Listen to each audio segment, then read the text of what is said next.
Honourable Leader of the Opposition. This Liberal government is doubling down on its insane ban on gas-powered vehicles. The latest Liberal overreach kicks in next year, and soon your favorite car, truck, and van will be illegal. But this mandate is already driving up prices. The average price of a new car is $67,000. Used cars are approaching $40,000, and this Liberal mandate will add an additional $20,000 per vehicle. They've already priced working Canadians out of the housing market. Why are they pricing working Canadians out of the ability to buy a vehicle as well? The Honourable Minister of the Environment and Climate Change. Mr. Speaker, first let's start with the facts, which is there is no ban on gas-powered vehicles. But more to the point, let's also say, once again, we're seeing the Conservatives talking down one of our most important industries, employing hard-working auto workers in our country at the very moment that we're facing tariff threats from the United States.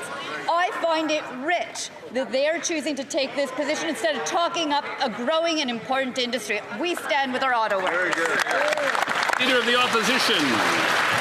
There absolutely is a ban. It starts to come into effect next year, and it will absolutely devastate the auto sector here in Canada. The auto sector is already under fire from unjustified U.S. tariffs and the PM's inability to get a deal, but GM, Ford are all saying that this ban will kill jobs. In fact, a new report says that this ban on gas-powered vehicles will kill 90,000 auto jobs. Wow. Instead of sending even more jobs to the U.S., why not end the ban on gas-powered vehicles and let Canadians decide what kind of vehicle they want to buy? The Honourable Minister of the Environment and Climate Change. Mr. Speaker, it's nice to hear that they're finally recognizing that we're talking about an industry that's facing unjustified tariffs from the United States. Right. But let's also talk about how our auto sector is important. We need to support it in this moment. It's creating good-paying union jobs in our country.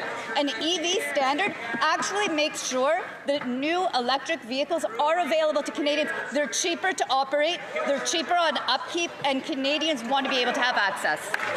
The Honourable Leader of the Opposition. You don't have to allow Canadians to buy one type of vehicle by banning their ability to buy the ones that they actually want. But, you know, this is raising a lot of questions. Canadians, auto workers, Ford, GM, they all don't want the EV mandate, but the Prime Minister is intent on pushing it through. Why? Well, right before becoming Prime Minister, he was chair of Brookfield, and he advocated for a ban on gas-powered cars. Brookfield is heavily invested in the EV supply chain, yet this Prime Minister refuses to reveal his financial interests or self-admitted conflicts. Isn't it true that this isn't about the environment, this is about the bottom line for Brookfield? The Honourable Minister for Artificial Intelligence. We're in a trade war launched by the United States that's targeting our auto workers and our auto sector. Make no mistake, we will fight for every job and every worker. We have invested in the auto sector, including the EV sector, to build good jobs in places like St. Thomas, where the Amino Corp is employing people. This government will always invest in workers and make sure that the auto industry is growing, resilient, and successful. The Honourable Member for Charlebourg, Haute-Saint-Charles. Mr. Speaker, every time this Liberal government proposes new environmental measures, it's either a tax or a requirement.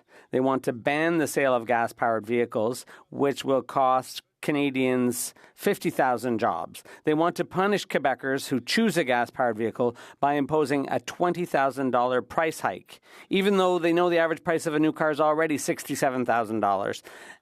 Why does the Prime Minister want to take away Canadians' choice? The Honourable Minister of the Environment. Mr. Speaker, let's begin by saying we're not banning those vehicles. Secondly, in Quebec, in his riding, there are already regulations to ensure that Quebecers have access to EVs. So even in his riding, there are already regulations in place. The Honourable Member for Charlebourg, Haute-Saint-Charles.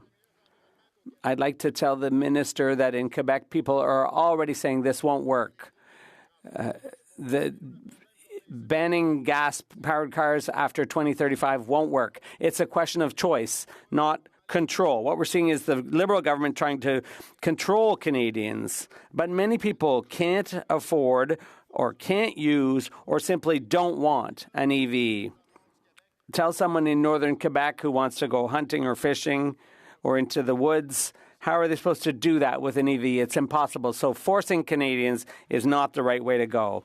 The Honourable Environment Minister. Mr. Speaker, once again, we are not requiring people to buy EVs, and we are not banning combustion engine vehicles. But EVs are less expensive to buy and to maintain, and Canadians want access to EVs. So why do they not want Canadians to have that choice? The Honourable Member for Charlebourg, Haute-Saint-Charles. Mr. Speaker, that government has already tried to control Canadians' lives through the carbon tax for years. What has the new Prime Minister done? He scrapped the carbon tax because he knew it wasn't working. We're asking for the same thing here. Stop forcing Canadians to buy EVs. They want gas-powered vehicles. They want the choice because gas cars work for them. And once again, the Liberals are making it too expensive for people to afford things because of their ideology. The Honourable Minister of the Environment and Climate Change. Mr. Speaker, this is absurd. It's whatever, anything and everything that we're hearing from the other side.